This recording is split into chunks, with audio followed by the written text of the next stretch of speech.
That's nice. Well, what Wasn't it? about that? What about that? Nice. Hello, everybody. Good New one. evening, and welcome back to the Dugout Football Channel for the Brentford versus Liverpool match preview. And yes, obviously, the new intro. I hope everyone likes it.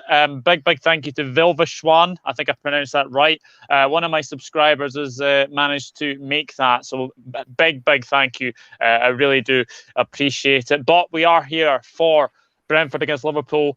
The first meeting since 1989 between these two. It was a 4-0 win in an FA Cup tie. So it's been a long time since we have faced the Bees, and hopefully we don't get stung. Yes, I'm starting already. But joining me, we have a debutante on with us, all the way from Helsinki, Finland. It is Michael Talks Football. How you doing, Michael? Good. Thank you so much for having me on. Yes, all the way from cold Finland. Very cold here. Well, I suppose yes. I suppose you could say that the UK can be even colder. Also joining us again from the Yanks of the Kop. I'm delighted to welcome back Wahome. How you doing, Wahome? I'm good. Good to be on. It's been a while, but it's good to be back. It has been a while. And of course, I think it's safe to say that she is feeling a little bit better. It is the lovely Sophie. How you doing, Sophie? I'm good, thank you. Thanks for having me on again. Oh, absolute pleasure. And obviously, I know we've got obviously the Friday Focus LFC Focus podcast, but I wanted to get you on for a match preview, and it is much different as well. So let's say hello to a few people as well. Evening all, I'm looking forward to discussing interesting topics. Yep, absolutely. Hello to all my hello to Almighty Blues FC. Hello to Helen Raybold, Mike Green. Called by the Mersey as well, says Dixon87. And I see NHS is set to announce a new model. Oh, Jesus Christ. Do not get me started on that. But we will go. Thoughts on Hammers leaving Everton?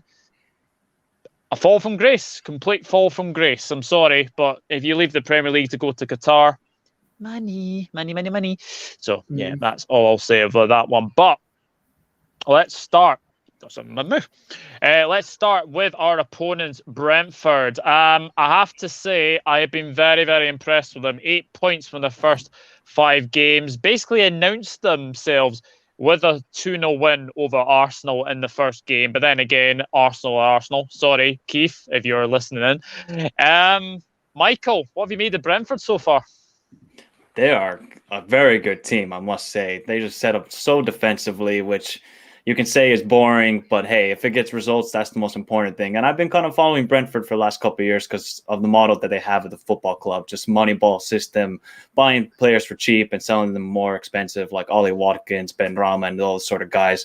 I'm just so impressed by how they do the business, really. I think it's just so sustainable, unlike certain clubs like Derby that just went into the administration. So I think they're a club to stay in the Premier League for hopefully a couple of years. And I think it's fantastic to see. And now they play in their new stadium, which is even better than their old. Is it called Griffin Park? Their old one, was it? Griffin Park, yeah. Yeah, that was like 120 years old. And now they're playing a nice new stadium. They beat Arsenal on the first day, which is no surprise there. So I'm really impressed by Brentford. Obviously, Ivan Toney hasn't really gone. He scored 2 goals, which is impressive. But I thought he was going to be more goal-scoring form. And they've only conceded 2 goals. So I think that's going to be the main objective here, that they're going to defend against Liverpool. Yeah, absolutely. Well, homie, it has to be said, when Ollie Watkins went to Aston Villa, people were like, who are Brentford going to go out and get? They bring on Ivan Toney, and I think you have to say that the rest is history. Yeah, obviously, Tony, there was links with him in Liverpool, where people said we should get him because we want the striker. And, very talented player. Obviously, scored lots of goals in the Championship, and he's not done too badly so far this season. Whether or not he can replicate the same form, don't know. But he's a threat, and he's a handful. So we have to be in our toys. I also think we're going to have Canos the time we're going to play him, isn't it? So he was signed obviously under Rafa. As one of those wonder kids that's never really made it at Liverpool. He's done okay in his career when he was at Norwich and stuff. He's got a goal, and he can take a shot. So, Brentford's not going to be an easy game. It's not going to walk over. We've got to respect them. They did beat Arsenal in the first day of the season. So, if you give them a chance. Really to be proud of. Well, we still got to respect them. There's no easy games in the Premiership. No, absolutely not. Yeah, Sophie, how are you feeling about this game? Honestly, I'm going to be really honest. Before Brentford got promoted, they were not on my radar. I don't fucking know nothing about them. I'm still getting very used to them. I mean, they've had some good results from the fixtures, but the fixtures haven't been entirely, haven't been dangerous really. Let's be honest. Look at who they played. They played Arsenal, who were bottom of the league. Yeah, they are in absolute world of pain right now. Like, Arsenal are not Arsenal. Who else have they played? What? Villa. They drew with Villa. They played they drew with Villa. Brighton. Wolves. Wolves are struggling in form anyway since they've lost Nuno. They're going through a change now with new manager. They've lost to Brighton. They drew with Aston Villa again, who are adapting to the loss of Jack Grealish, and they integrating 3 new players into the team. Crystal Palace, who we played on the weekend, again, going through a big change. So the teams that they played, with the exception of Brighton, they've been mid-table, low-table teams who are going through a very serious transitional period. So, okay, you can't take away from their performances. You can't take away the lack of a well-due respect to them, but I'm a big believer of let's see you get tested before we start tooting your horn. Let's see you go up against the big teams with the big players, with the big names, with the big records, and let's see how you fare. Then can you take points away from the big ones? And I think this is the chance. This is their test now up against us. But I'm not worried more than I am any other game that we play. We're Liverpool. I expect teams to come at us and try and take points off us because there's nothing sweeter for them, is it, than when they manage to do it? Yeah. So I think they'll give us a good game, but I'm not concerned or panicking about. Like, the only things I'm never worried about is fucking United. I mean, Michael. 8 points from their first 5 games is actually very, very impressive. They've actually taken to the league like a dog to water, and I think they've actually been better than Watford and Norwich. Yeah, I'm not disputing that, and I'm not saying for a second that their introduction to the Premier League again hasn't been very impressive. It has been, but again, take it on what's on the paper. Look at who they've played. Look at how those teams have performed in other matches as well.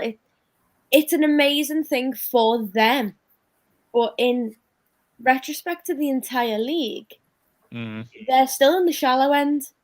They haven't dived deep yet, and kudos to them. I think they'll do very well this season. I think they'll do well in the Premier League, and they'll stay up. They'll end up, lower mid-table, I think, but around 10 to 13. But is it a case of newly promoted teams, which we've seen before, tend to have a tendency to come into the Premier League and have an amazing first season? Wolves did it, Sheffield did it, and then they settle and they get knocked down a peg or two. Like I don't know. Yeah, definitely. Kristoffer says, I admire Brentford way they recruit and play quality team. I said they would stay up comfortably start of the season. My favourite team to watch when they were in the Championship. Yeah, I think everyone would agree with you there. We'll come to that very shortly. Bye James, ex blue shite player wasting money.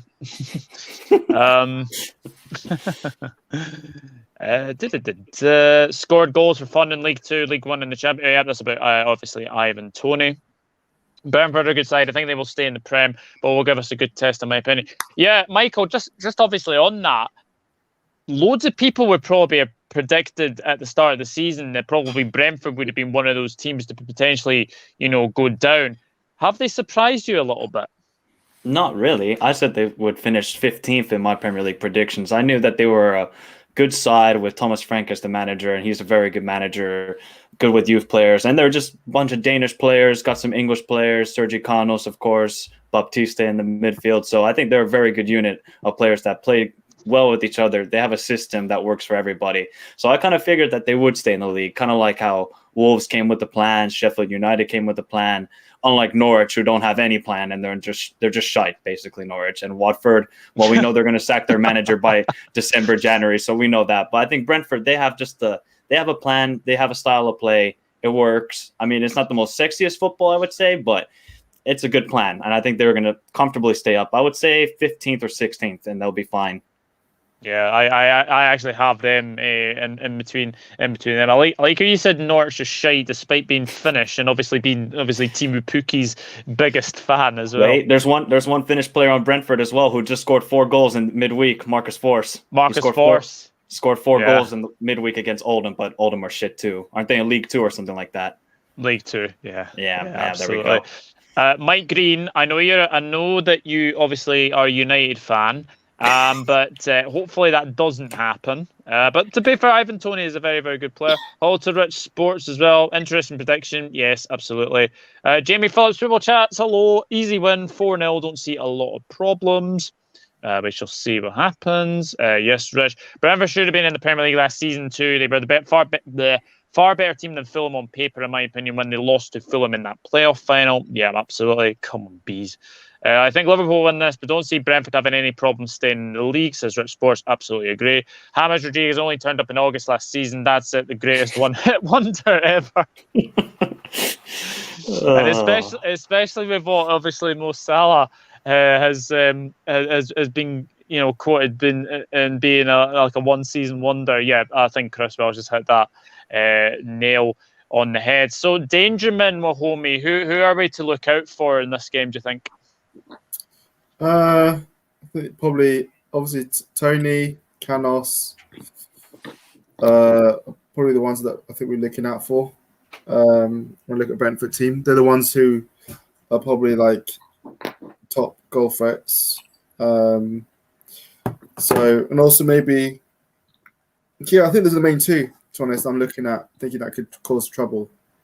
I think with more Brentford, they're more of like one with Sheffield United in a style of play. There's always one team that gets promoted that surprise packages the whole league in terms of their style of play and how they approach the game. So yeah, Mike Green says Foss is a good player. Oh yeah, they got also Christian Ajer. He's also was supposed to be rated a few years back as a centre back. They're well organized team. So I think what's going to be maybe telling this, there's a small ground, the fans get behind them, so that's also going to play a part in it. So I think it's going to be one of those with a 5:30 kickoff. It's one of those games where Liverpool need to get an early goal. Simple as that. Just to quiet the crowd, quiet the fans. Because it's 5:30 kickoffs are always like to be a bit cagey sometimes. So get the goal early, silence the fans. So, sometimes they can be as well.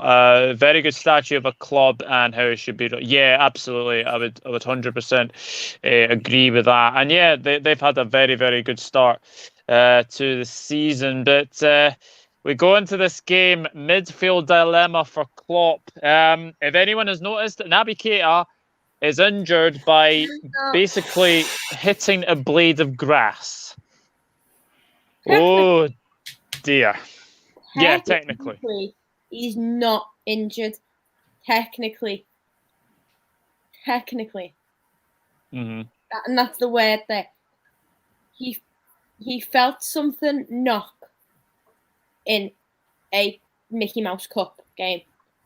And with his history of injury, Klopp has taken him off and is resting him to make sure it doesn't become an injury. Because we know, as Chris Welsh will say, he's Holby City FC. He's always in the hospital room. He's always on the physio bench. He's always sick. He's a walking, talking advertisement for the NHS. Yeah, we know. But I think I said it to Wahome the other day on ours. Like, Klopp is managing minutes of players really strictly this season because of what happened last year. He has taken players off as a precaution.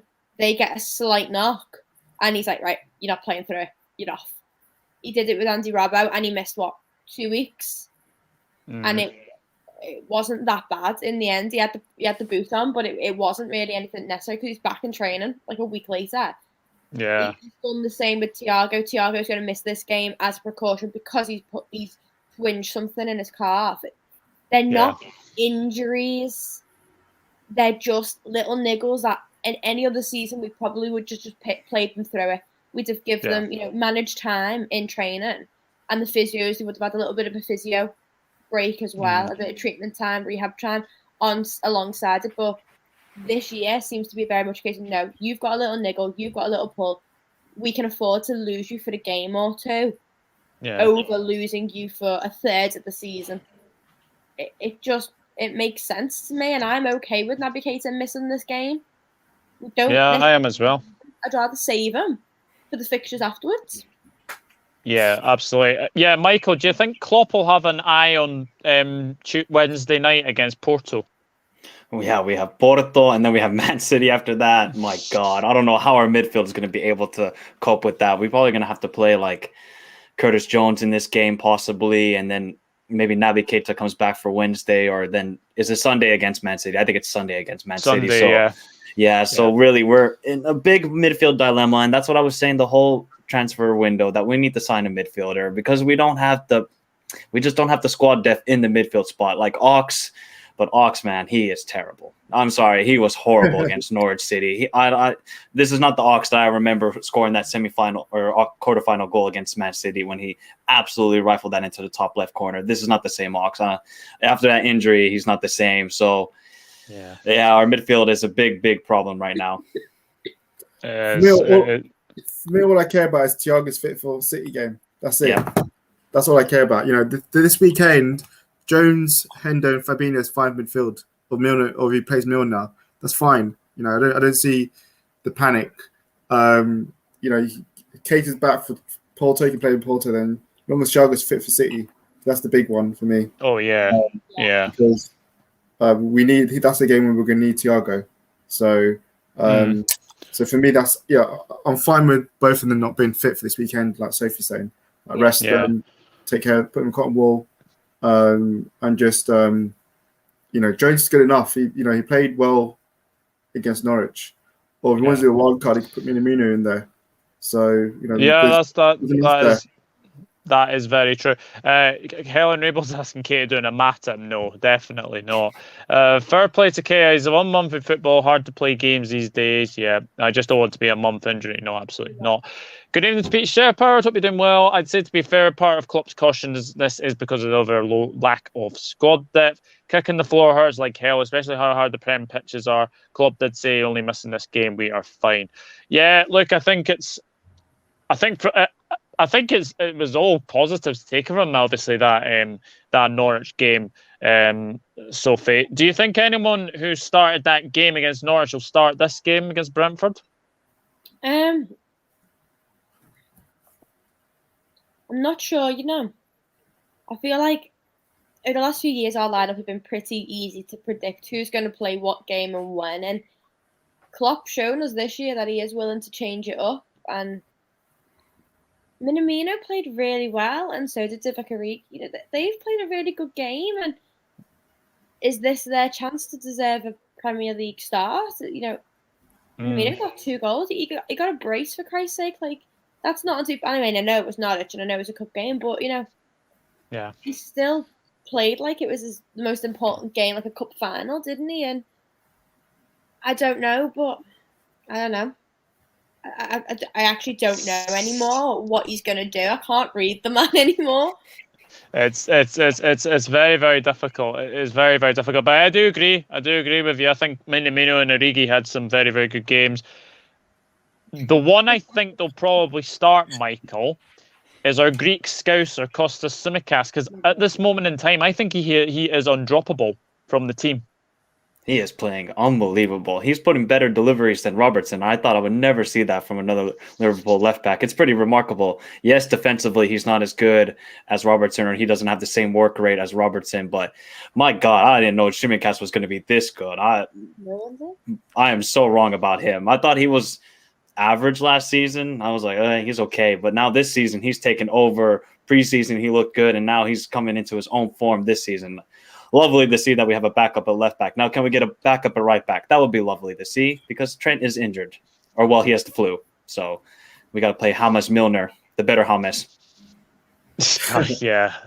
I mean, Wahome, Costas Tsimikas just goes from strength to strength. I mean, obviously didn't get much games last season. I think obviously he had COVID. He was obviously injured as well, but he's taken his chance so well, hasn't he? Yeah, and I don't understand. It was this Twitter crowd or young Twitter fans who were saying he's rubbish and he's not good enough. And it's like people forget. I think it was last year, the year before, he matched Traore for pace in a game. When Wolves played Olympiacos and he had a really good game, marked out the game. And I'm saying, like, of course, sometimes we've seen with players, they can take them a while to settle in. Obviously COVID, he said injuries never helped. He's learning language, style of play, everything was new. So, but he's a very good player. Like as we've seen, like his corners are good, crosses are good. He's got good energy about him. Yeah, like Michael says, he's got to work a bit, maybe sometimes a bit more on the defensive side. But overall, I don't think he's been really that exposed defensively anyhow. We played some decent teams, so I think I'd play him this weekend. I agree with you there. To let Robert start Porto, because that's the more important game to have Robert in there away from home to Porto. But I have no issue with Tsimikas. Like we were all saying, like it's about time we had quality depth at left back. And the fact that we can now play Tsimikas and have a still top quality left back and rest Robert, that's huge for us. 100%. So I've no issues with Tsimikas starting this weekend. No, absolutely not. And I think if you look at obviously having a left back that can actually come in for Robo is very, very good. Apparently, Abraham has scored for Roma again. Says Ellen Raybould, very good for him. Tsimikas would be perfect delivering Greek food takeaway to people's houses. Chris never seems to amaze me with your comments, my friend. You always give a very, very good insight into any game as well. So the starting 11. This is going to be very interesting, I think, from all of us. So, Michael, I'll start with you. What's your starting 11 for Saturday? All right. Alisson. We'll put Tsimikas at left back. Maybe Matip. Van Dijk. No, maybe not Van Dijk. He might rest him for Porto. Oh, this is so difficult with the Champions League midweek. But Brentford are a good team because they're going to throw in the long balls at us as well, like they did to Arsenal, and they couldn't deal with it, or Ben White couldn't really deal with it. So maybe we'll put Van Dijk, Matip. Is Trent, he has the flu, so we don't know if he's going to play yet. So maybe Milner will play at right back. Then obviously Fabinho, Henderson. I'll put Curtis Jones because I thought he played well against Norwich. And then obviously the front three, Mane, Jota, Salah. I think that's pretty good. Wahome? I'm actually thinking he's going to do what he did against AC Milan, like in terms of the rest of the centre backs, because he's going to think about Man City the weekend as a big game. So I think he will start Van Dijk and Matip on this Saturday, with the eye of resting Van Dijk against Porto. So I'd go Tsimikas. I saw Trent is back in training today. I saw photos, but I don't know whether he's going to start throwing him in. I think he probably will start Trent. Obviously, Tsimikas left back, Alisson in goal. Then I'd, like Michael said, Fabinho, Henderson, Jones, and then I'd do obviously. I don't think Bobby's going to be ready to start this weekend, so I'd do Jota, Salah, Mane up top. Sophie? I actually think we're going to see Gomez in centre back again. We played him AC Milan. He hasn't played since, and I think with eyes on Porto and then City afterwards, you're going to want Matip and Virgil for them. Yeah. I think they're a team that we can handle without Virgil van Dijk. We've handled bigger teams without Virgil, And that's the blessing now, is we have got that ability. So I'm going to go for Tsimikas, obviously Alisson in goal. Trent, if he is back and he's fine, he's recovered from his illness and he's back. Trent, if not, it'll be Milner. I'm going to go with Gomez. I'm probably going to say Matip. I think he's going to try a Gomez Matip thing. I don't think we'll see Virgil. I might be wrong. Probably am wrong, and we always am. Fabinho, Henderson, Jones. What else can you really do right now? And then front three, unless he wants to rest either Mane or Salah and put Minamino in. That's the only other change I can think of, really. It's a very interesting one. I think Ali will definitely come back in for Kelleher. No disrespect to Kelleher, but obviously Alisson is the number one goalkeeper, so he'll come back in. I think Tsimikas starts this game. I really, really do. I'd said he's undroppable. I agree with Wahome. I think we'll see Van Dijk and I think we'll see Matip, because I think both of them will probably be rotated against Porto. And then I do think we'll see Trent. And then I think it's Fabinho, Hendo, Jones. Oh. I'm going to say that Origi starts this game. I don't know why, but I have a feeling he might start Origi. And I think it'll be Mane and Salah with him. That's a good shout. Yeah, I mean, Origi has played really well lately. And, much as I'm not his biggest fan, but he's been playing well. And that's all we can ask. His link-up play was good against Milan. He scored goals against Norwich. So he looks like a motivated David Origi that we used to see back in 16, 17 when he... I wouldn't go that far. I'm not being funny. I love you, Wahome. I absolutely adore you. He's had one good game and a semi-decent performance in two. He's had 1.5 decent games.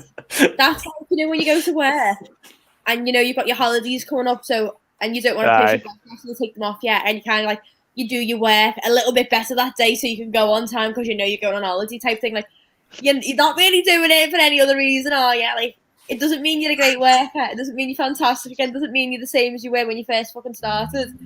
On the Origi train, like, he is a cult legend for what he did, but come on, we were all like saying, you yourself were like, I was trying to be supportive of him. I was trying to be supportive. I was trying to be positive. Get rid of everything. Get rid of him. I am not Origi's biggest fan, as Chris was quite stunned by earlier. I am not Origi's biggest fan, but like, seriously, he's had 2 alright games. I wouldn't start calling in the trophy parade for him just yet. Like, Pete Shepherd says you're the president of the Origi fan club. Yeah. Okay. Wahome versus Sophie, says Chris. Let's see. I love Milner at last. We can't play him at left back. Yeah, absolutely. Chris has gone for his team: Alisson, Arnold, Matip, Van Dijk, Robertson, Fabinho, Henderson, Jones, Salah, Jota, Mane, Tsimikas, and Firmino to start versus Porto. Yeah, possibly. Arnold is perfectly fine, I heard. I won't be against Tsimikas starting this weekend. Origi is back. The lovely Zubin Daver, who will be joining us tomorrow on the Friday LFC Focus podcast, and it is his first ever podcast as well, so make him very welcome. Origi has 2 assists and 1 goal in his last 2 starts, if I'm not wrong. Yeah, you'd be right. I think he made an assist. He made an assist for Minamino, and I think he made an assist for Salah against Milan. I think if I remember that as well.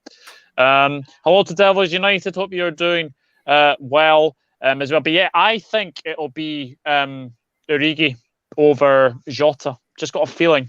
I think we'll probably see Jota against Porto. But then again, you might see Minamino. As Sophie said, Klopp is so unpredictable with his starting lineup. So it could be very, very interesting. That is for sure. So predictions for the game then. Michael, what are you going to go for? 2-0 win. Another clean sheet. Wahome? I was going 2-1. Liverpool win. 2-1. Yeah, I think they might. I'm not. I think Tony's a good player. I think you always get a shock sometimes in these games when you're playing. Even like Sheffield United shocked us last year. We played them, but we still won. So I'm going to go for like a 2-1 win. All the bands we get a win. Yeah, absolutely. That is the main thing. That is the main thing. Sophie? 2-0. 2-0. Yeah, I'm going 2-0 as well. I think it will be 2-0. Just incidentally, I don't know if anyone's noticed this, but Mo Salah will become the fastest Liverpool player to score 100 goals for the club if he nets against Brentford. I think it's Roger Hunt that's got the fastest in 152. He's coming up to us 150 with first appearance. So he will have 100 goals in 100. Was it 100? 100 Premier League goals in 151 matches, which would be fastest than any other Liverpool player ever, which is mad, absolutely mad. So it could be very, yeah. He is just absolutely phenomenal as well. So let's have a look at what people are saying. With the greatest respect in the world, we did play Norwich, so I wouldn't trust to hit a cow's backside. Yeah, they're as good as gone. I'm sorry to say, but I think they will get lesser points than Derby. I really, really do. 2-0 Liverpool, says Chris Welsh. Zubin Davers, clean sheet for us, mate. 3-0 for me. We made a habit of scoring 3. Yeah, absolutely. 3-0 LFC, Mane, Salah, Fabs. Douglas FFS, you just gave me a heart attack when you said incidentally thinking something happened to Salah. It's my way of words, mate. It's my way of words. I do apologize. I do apologize for that. Incidentally, or I actually can't remember. I can't remember saying incidentally, but obviously I must have. Yeah, you'll clip that, Chris. You'll clip that. Yeah, I need to clip Jack's pronunciation of Emblemo because he called him Mbubu earlier.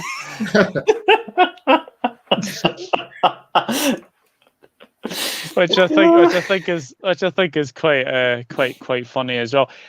Just before we go, because obviously there is a big game happening at Stamford Bridge on Saturday. Michael, what is the best result for us in that game? 1-1 draw. We need a draw in that game. I don't think if either team wins, that's not good. So I think a draw would be the best thing. But I just think Chelsea might win that game. I think Man City just a little bit weak at the defense right now, especially with Nathan Ake at center back against Lukaku. Have fun with that, Chelsea. Have fun with that, Man City fans. Yeah, well, homie, what do you think? I think City might surprise people. I don't think Chelsea's as good as people make out to be. I think they're being overhyped, and I think City might surprise because that's the type of game where City normally get a win out of it. Where it's scummy Silva or Sterling will turn up.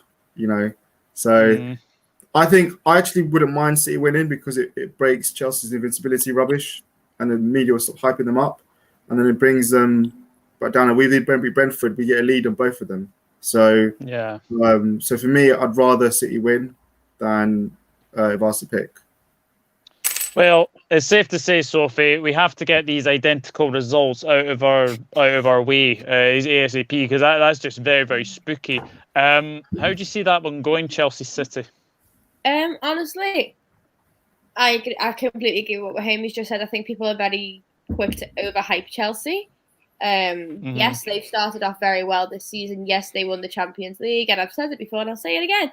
Champions League the last year was a very different Champions League. It was the easiest time to win Champions League. It doesn't take away the fact that they won the Champions League. It doesn't negate the fact they won a trophy. It's a very valid win. But it was the easiest time to win it. You know what I mean? And that they're living off the high of that, which we did.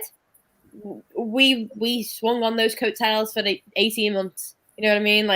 We're still swinging on the coattails of number 6. I understand that, but I think, like Wahome said, the media are very much overhyping Chelsea because of how much money they spent, a good run of form, and not denying that they are a very organised team. They're a very good team, but I think people are overhyping their ability too much. And I would rather City win because City are a team you expect to win. You expect to go really far, and they're just kind of no one cares what City do. City win, and you go, all right, yeah, fine.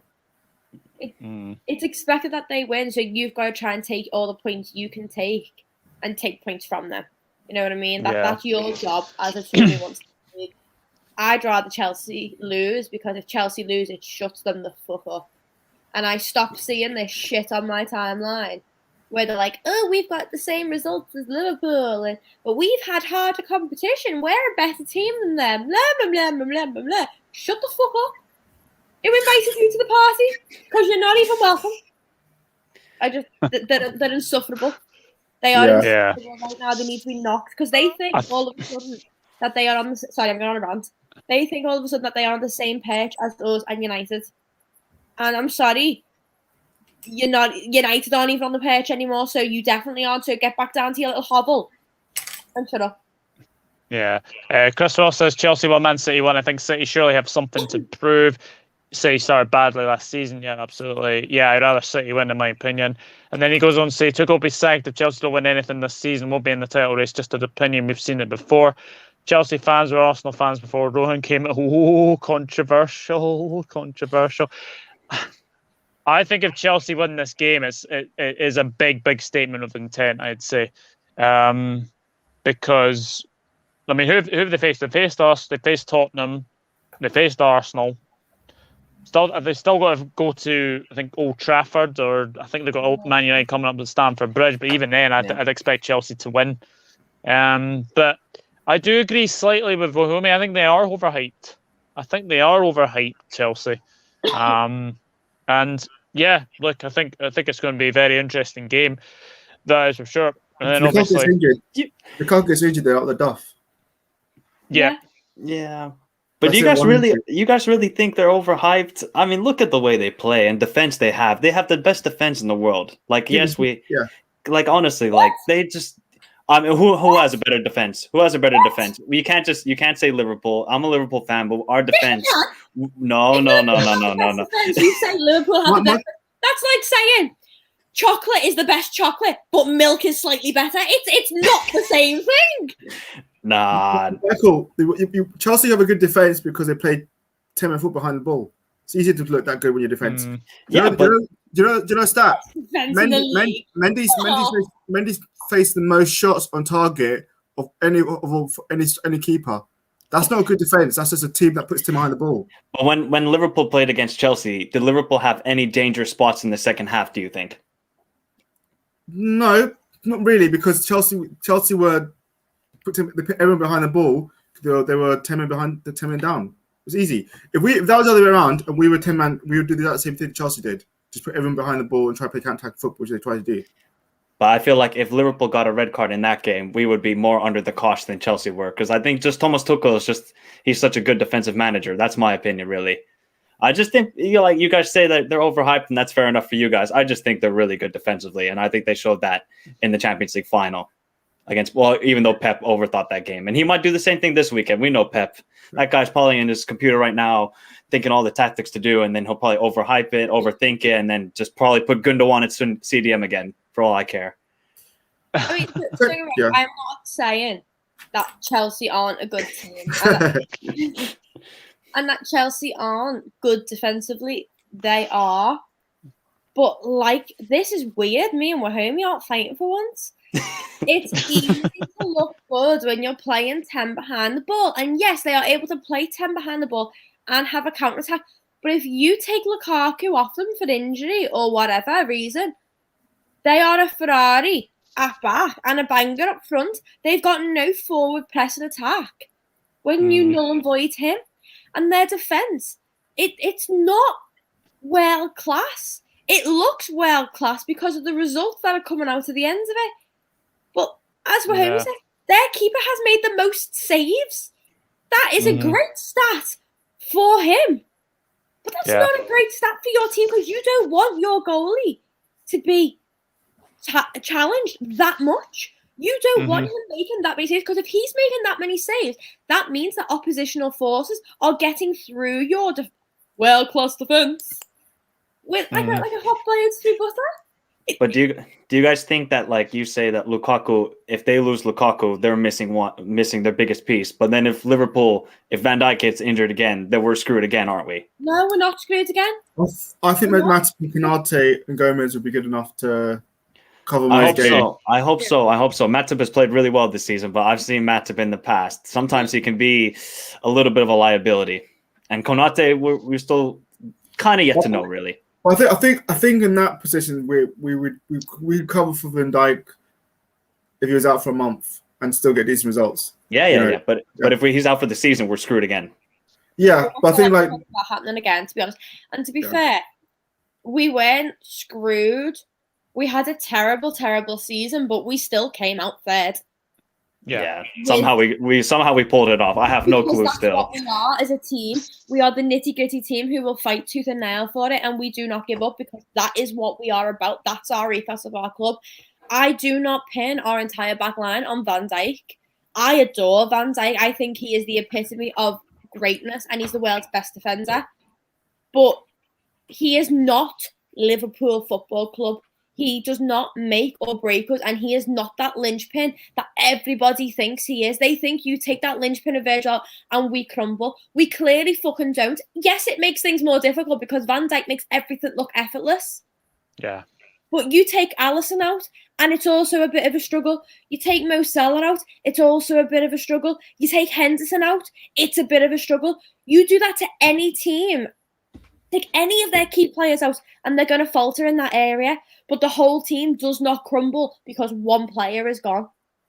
Yeah, I absolutely agree. And this comment sums up as well. We were top at Christmas without Van Dijk, and then obviously all the problems happened. Only crumbled when Matip and Gomez got injured as well. Yeah, but the rest to say is history. But the Reds travel to the Bees on Saturday, and hopefully we won't get stung on Saturday. Yeah, I'm sorry, I had to say that. Cliche. But thank you very much to my lovely panel, for the lovely Michael from Helsinki. Big thank you for coming on. Where can we find you on the socials? You can find me, Michael Talks Football, on YouTube, Talks Michael on Twitter as well. So you guys can go check out my YouTube channel. Talk about everything about football, really. Not a Liverpool channel, so. And Wahome, it's been lovely to get you back on. It has been a while, my friend. Where can we find you on the socials? You can obviously find me at Yanks of The Kop. We'll be saying a big little podcast. And also catch me on at Home's 19 LFC. Absolutely. And the lovely Sophie, who will not be with us tomorrow. I hope you have a fantastic night tomorrow. Thank you. I will be there getting drunk with my friends. I'm sure you'll have a fantastic time. Yes, tomorrow we will be joined by Zubin Daver. I think I pronounced that right. And also we'll be joined by Ricky from the 1892 Reds podcast for the Friday LFC Focus show. And I have to say, tomorrow's show is an absolute bumper show. We will be going over Crystal Palace, we'll be going over Norwich, and then looking ahead to Brentford and FC Porto. So big show ahead for you guys. Downton Abbey, sorry you have missed the stream. Basically, if you want to watch it back, then please feel free to as well. Chris Welsh has just subbed to Michael's channel as well. Cheers, mate. So yeah. Absolutely, and take care all. But yeah, guys, if you have missed it, then obviously you can watch the replay as well. Hit that like button, hit the subscribe button, and share the stream as well as always. But let's hope the Reds can win at Brentford at the weekend. I'll see you tomorrow evening. Take care. You'll never walk alone. Cheers, Reds. See ya.